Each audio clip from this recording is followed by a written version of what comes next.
Hi everyone. PMK நிறுவனர் ராமதாஸ் ஐயா சசிகலா அம்மையாருடன் கூட்டணி அமைந்ததற்கு சேலம் மேற்கு தொகுதி பாமக எம்எல்ஏவான அருள் கடும் அதிருப்திய தெரிவிச்சிருக்காரு.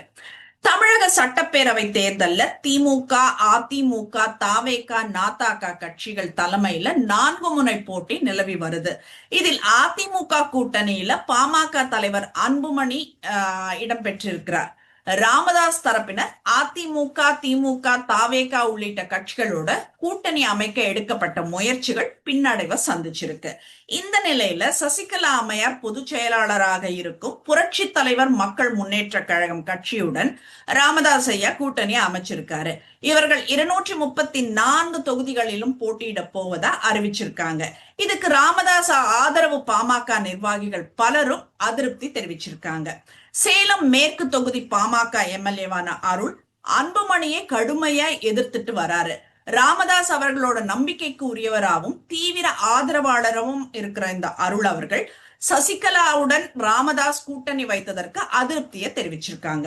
இது குறித்து அருள் சொல்லும் போது, சட்டப்பேரவை தேர்தல்ல சசிகலாவுடன் ராமதாஸ் கூட்டணி வைத்திருப்பதில் எனக்கோ ஜி.கே. மணிக்கோ விருப்பமில்லை.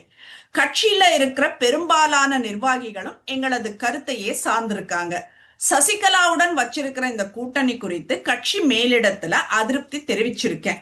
இருந்தாலும் பாமக நிறுவனர் ராமதாஸை விட்டு மாற்று கட்சிக்கு செல்லும் எண்ணம் எனக்கு இல்ல. கடைசி வரைக்கும் பாமக நிறுவனர் ராமதாசுடன் இருப்பேன் அப்படின்னு சொல்லியிருக்காரு. இந்த சூழல்ல பொது சின்னத்துல போட்டியிட போறதா ஒரு செய்தி வந்திருக்கு. இப்ப மாம்பழம் இல்லாததால் இவர் ஒரு பொது சின்னம் கண்டிப்பா தேர்ந்தெடுக்கணும் அப்படின்ற கட்டாயத்துல இருக்காரு. நாங்க தென்னந்தோப்பு சின்னத்துல போட்டியிடுவோம்னு சசிகலா அம்மையார் ஏற்கனவே அறிவிச்சிருக்காங்க. ஆனா ராமதாசால் உருவாக்கப்பட்ட அந்த மாம்பழம் சின்னம் தற்போது அவர் வசம் இல்ல. அத வாங்கறதுக்கு சட்ட போராட்டம் இப்போதைக்கு ஒரு முடிவுக்கு வருமானு கேட்டாக்க தெரியாத நிலையில தான் இருக்கு. இந்த தேர்தலுக்கு புதிதாக இன்னொரு சின்னத்தை தேர்வு செய்ய வேண்டிய கட்டாயத்துக்கு ஆளாகி இருக்கிறார் ராமதாஸ் அவர்கள்.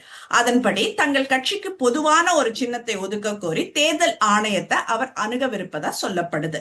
அப்படி பொது சின்னம் ஒதுக்கப்பட்டால் உங்களுக்கு என்ன வேணும் அப்படின்னு கேட்கிறப்போ தங்களுக்கான சின்னமாக தலைக்கவசத்தை, ஹெல்மெட்டை ராமதாஸ் தரப்புல தேர்வு செய்திருப்பதா சொல்லப்படுது. சோ பொறுத்திருந்து பார்ப்போம்.